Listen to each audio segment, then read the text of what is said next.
เตี๋ยวหมูน้ำตกชิ้นพิเศษ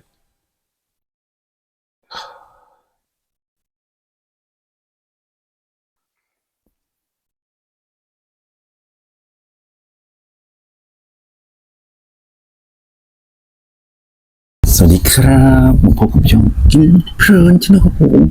วันนี้พาทุกคนไปกินเตี๋ยวนะครับเส้นเล็กหมูน้ำตกนะฮะผักช่ำๆเยอะแยะมากมายเลยพิเศษลูกชิ้นน่ากินมากก็ไม่ต้องพูดพร่ำทำเพลงนะกินกันเลยครับท่าทางจะแซ่บน่าดู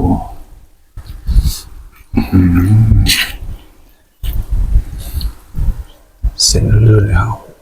ไม่ต้องพูดพร่ำทำเพลงนะกินเลยครับ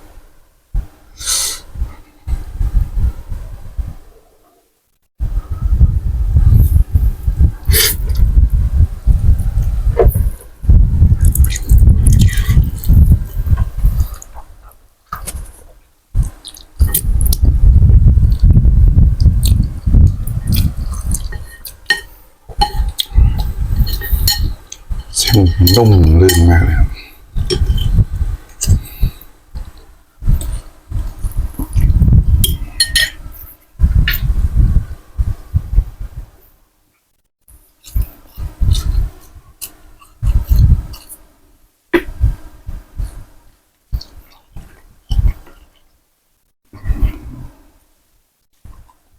ตับหมู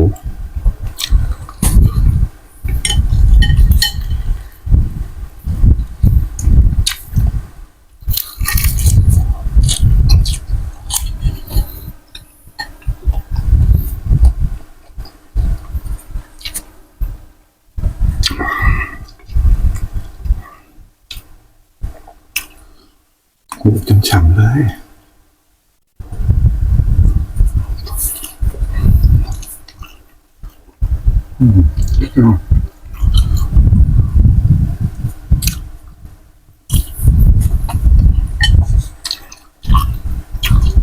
พริกหยวกพริกยักษ์มานะฮะ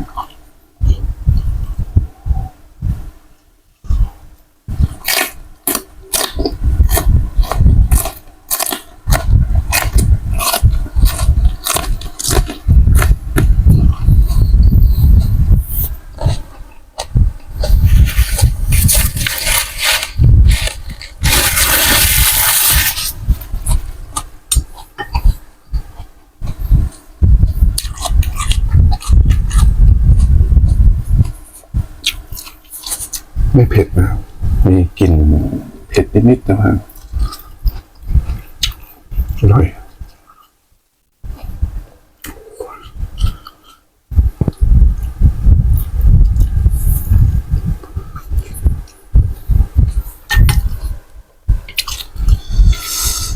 เส้นเหนียวนุ่มรื่นนะ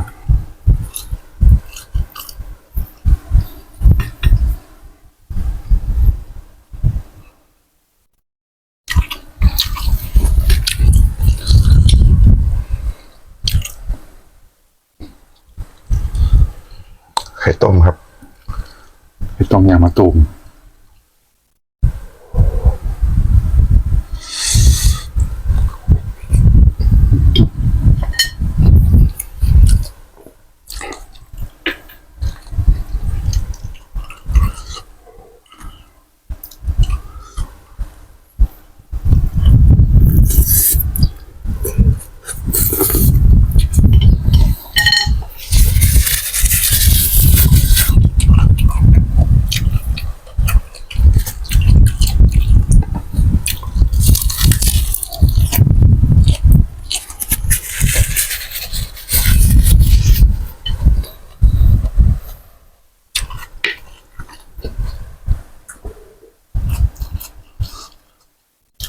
ตับ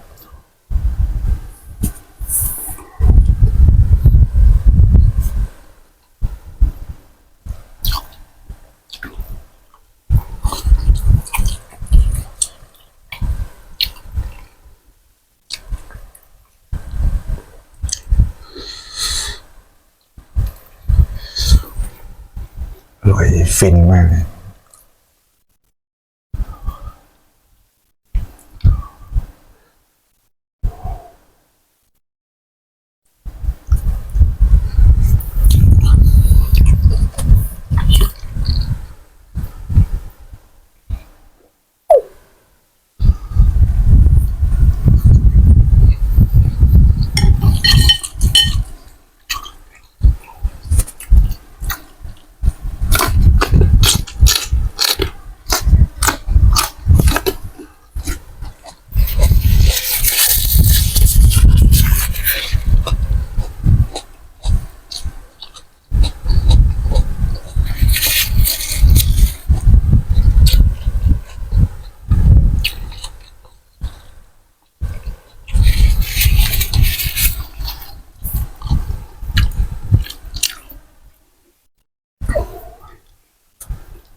บนลิ้นมากเลยครับ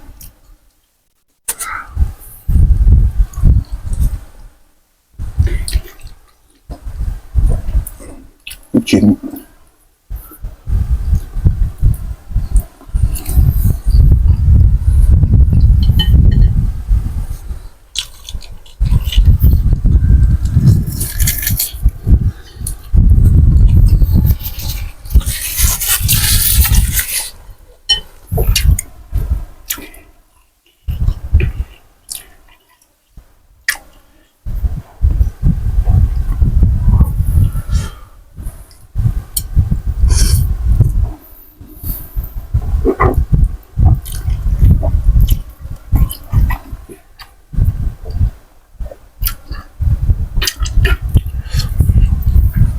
เต้นนุ่มช่ำๆนะ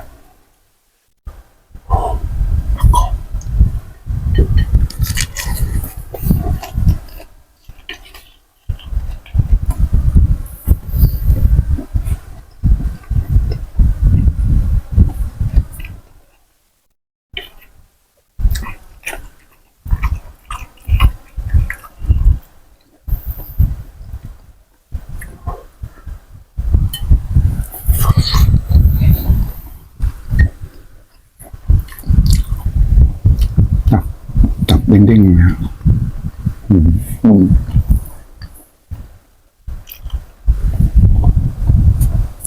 กึดๆนะ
อร่อยมาก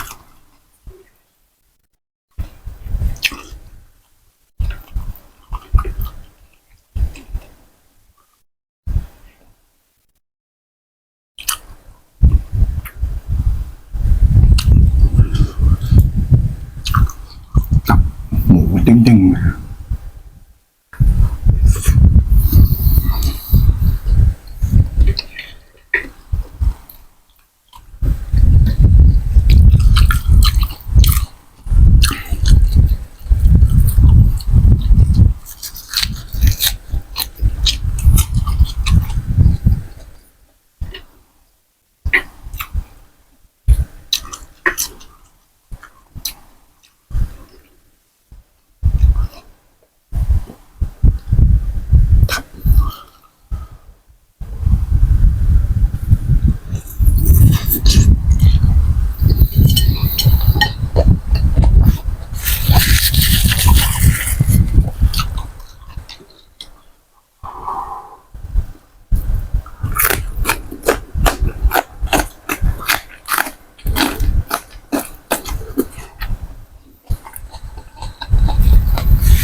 เสร็จฉ่ำแล้ว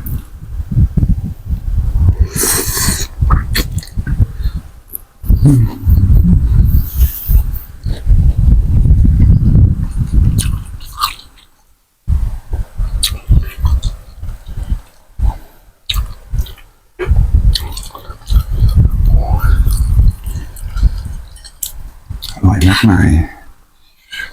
ไม่รู้จะบรรยายยังไง